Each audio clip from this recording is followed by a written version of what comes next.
എല്ലാവർക്കും ഇന്നത്തെ വീഡിയോയിലേക്ക് സ്വാഗതം. ഹിന്ദി റീഡിംഗ് 30 ഡേയ്സ് ചലഞ്ചിൻ്റെ 12ാമത്തെ വീഡിയോയാണിത്. അപ്പോൾ നമുക്ക് ഇന്നത്തെ വീഡിയോ കണ്ടു നോക്കാം. ഇന്ന് നമ്മൾ പഠിക്കാൻ പോകുന്നത് വിസർഗിനെ കുറിച്ചാണ്. എന്താണ് വിസർഗ്? ഹിന്ദിയിലെ ലെറ്റേഴ്സിൻ്റെ കൂടെയോ അല്ലെങ്കിൽ വാക്കുകളുടെ കൂടെയോ ഈ രണ്ട് കുത്ത് നിങ്ങൾ കണ്ടിട്ടുണ്ടോ? ഇതിനെയാണ് നമ്മൾ വിസർഗ് എന്ന് പറയുന്നത്, അല്ലേ? സ്വരാക്ഷരത്തിലെ ഒരു ചിഹ്നത്തിൻ്റെ കൂടെ നമ്മൾ വിസർഗ് ഇടാറുണ്ട്, അല്ലേ? ഈ അക്ഷരം നിങ്ങൾക്ക് എല്ലാവർക്കും പരിചിതമാണ്. മലയാളത്തിൽ ഇതെങ്ങനെയാണ് എഴുതുന്നത്?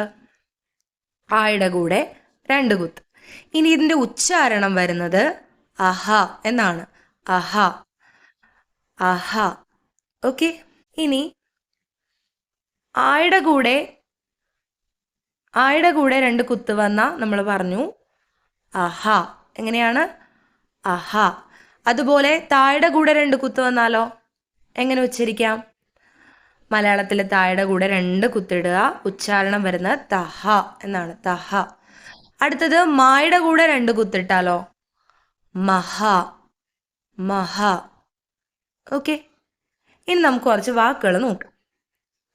ആദ്യം എഴുതിയിരിക്കുന്ന ഏതക്ഷരവാ? ന, അല്ലേ? ന അല്ലെങ്കിൽ ന.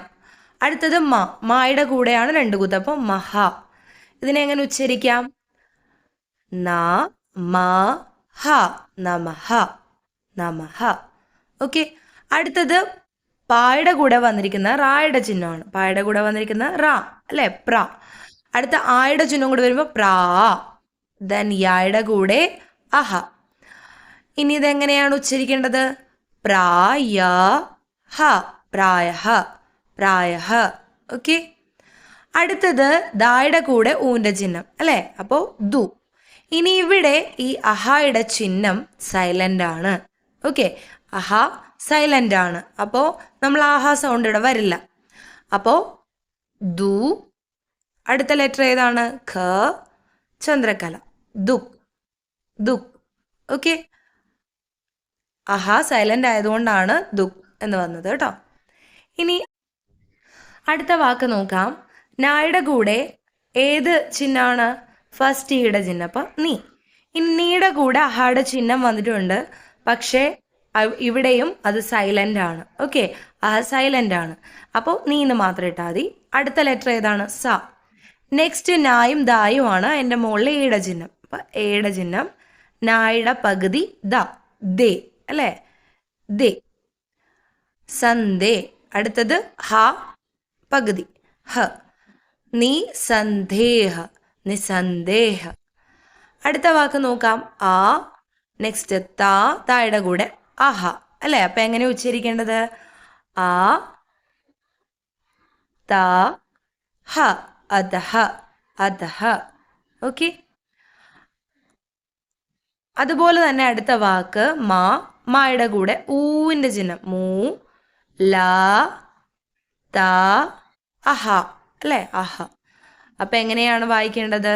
മൂ ല ത ഹ, മൂലതഹ. ഓക്കെ. ഇനി നമുക്ക് ഒന്നുകൂടി വായിച്ചു നോക്കാം. നമഹ, നമഹ, പ്രായഹ, പ്രായഹ, ദുഃഖ, ദുഃഖ. സൈലന്റ് ആയതുകൊണ്ട് ദുഃഖ. അതുപോലെ തന്നെ ഇവിടെയും സൈലന്റ് ആണ്. നീ സന്ദേഹ, നിസന്ദേഹ.